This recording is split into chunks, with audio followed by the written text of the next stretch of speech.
বলা না বলার জগতে আপনাকে স্বাগত জানাই।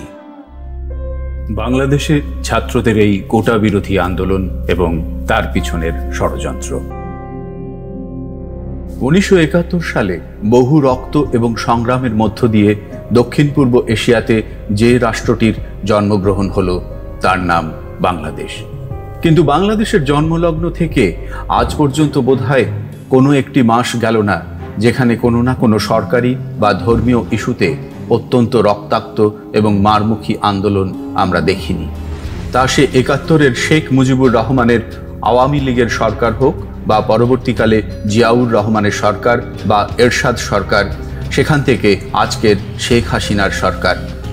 এই ধরনের রক্তাক্ত, বিশেষ করে ছাত্র সমাজের যে আন্দোলনকে সামনে রেখে দীর্ঘদিন ধরে জ্বালানো পোড়ানো এক আত্মঘাতী প্রবণতা আমরা দেখি, তার পিছনে কোনো কারণ আছে কি?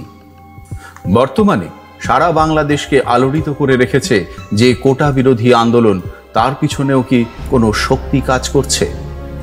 কোটা বিরোধী আন্দোলনটা কি, কোথা থেকে শুরু হয়েছে, এ সম্বন্ধে আমাদের জানতে একটু পিছনে ফিরে যেতে হবে। সরকারি চাকরিতে বা শিক্ষা প্রতিষ্ঠানে ভর্তিতে বাংলাদেশ কোটা বিভিন্ন সময়ে বিভিন্ন শতাংশে সবসময়ই ছিল। তখন এই ধরনের আন্দোলন, যা কিনা আত্মঘাতী এবং রক্তাক্ত, আমরা দেখিনি। বর্তমান আন্দোলনের যে ভয়াবহতা, তার সূচনা হয়েছিল 2018-র এই কোটা বিরোধী ছাত্রদের আন্দোলনের মাধ্যমে। সেই সময় সরকারি নিয়োগে বাংলাদেশে প্রায় 54% কোটা ছিল। তার মধ্যে 30% মুক্তিযুদ্ধে অংশগ্রহণকারী নেতা এবং কর্মীদের সন্তান সন্ততিদের জন্য বরাদ্দ ছিল। এছাড়াও 10% ছিল নারীদের জন্য, 5% ছিল জনজাতিদের জন্য এবং 1% ছিল প্রতিবন্ধীদের জন্য। এছাড়াও কিছু জেলাভিত্তিক কোটা সেই সময় ছিল। হঠাৎ করে এক ছাত্র আন্দোলন গড়ে ওঠে এই সামগ্রিক কোটার বিরুদ্ধে। বাংলাদেশের ছাত্র সমাজ এবং বিশ্ববিদ্যালয়গুলি এই ধরনের আত্মঘাতী আন্দোলনকে বিভিন্নভাবে ব্যবহার করেছে। তার ফলশ্রুতি হচ্ছে বিশ্ববিদ্যালয়গুলির পঠন পাঠনের সামগ্রিক মান কোনোদিনই, আন্তর্জাতিক তো ছেড়েই দিলাম, এই দক্ষিণ পূর্ব এশিয়ার বিভিন্ন দেশের পঠন পাঠনের মানের ধারে কাছে পৌঁছয়নি। গত বছরে বিশ্বব্যাপী যে বিশ্ববিদ্যালয়ের র্যাঙ্কিং মার্কিন যুক্তরাষ্ট্রের একটি প্রতিষ্ঠান প্রকাশ করেছিল, তাতে প্রথম 1000-এর মধ্যে বাংলাদেশের কোনো শিক্ষা প্রতিষ্ঠান ছিল না। এটি কোনো একটি বছরের পরিসংখ্যান নয়। বাংলাদেশের ছাত্ররা বিভিন্ন বিষয়ে রাজনীতির ক্রীড়নক হয়ে যে রাস্তাভিত্তিক আন্দোলন বছরের পর বছর করে এসেছে, তার ছিটে ফোটা তাদের বিশ্ববিদ্যালয়ের উন্নতির জন্য কোনো রকম সহায়ক ভূমিকা দেখা যায়নি।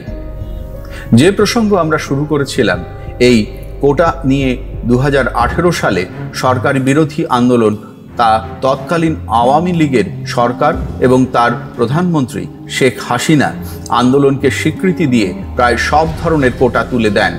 কেবলমাত্র 5% জনজাতি এবং 1% প্রতিবন্ধীদের জন্য যে কোটা, তা তিনি রেখেছিলেন।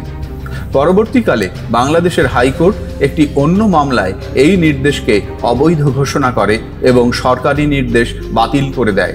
তারপর এই নিয়ে কোনো রকম আন্দোলন বা ধ্বংসাত্মক কার্যকলাপ আমরা সেভাবে দেখিনি। কিন্তু হঠাৎ 2024 সালের জুলাই মাসে এই আন্দোলন রাতারাতি আবার গড়ে উঠল। এই প্রসঙ্গে বলা যায়, বাংলাদেশের বর্তমান সরকার হাইকোর্টের 2018 সালের রায়ের বিরুদ্ধে সুপ্রিম কোর্টে আপিল করেছে। এটি এই মুহূর্তে সাবজুডিস হিসেবে সুপ্রিম কোর্টের বিচারাধীন। এই যখন ঘটনা প্রবাহ, তখন কিছু ছাত্রের মাথায় হঠাৎ করে কারা এই আত্মঘাতী আন্দোলন করার অনুপ্রেরণা দিল? আমাদের ভুললে চলবে না, বাংলাদেশের জন্মলগ্ন থেকেই এই দেশটি বিভিন্ন বৃহৎ এবং কিছু ইসলামিক রাষ্ট্রের কুনজরে সবসময় রয়েছে।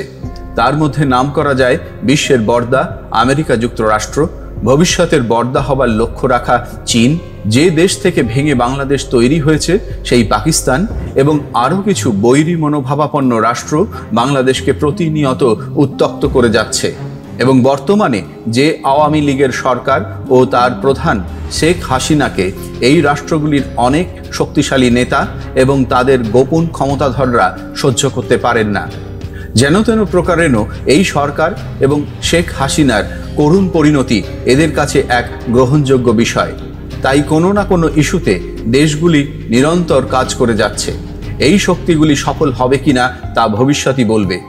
বাংলাদেশ নিয়ে চীন ও মার্কিন যুক্তরাষ্ট্রের যে টানাপোড়েন তার বলি হচ্ছে বাংলাদেশের সাধারণ নাগরিক ও সুকোমলমতি ছাত্র সমাজ।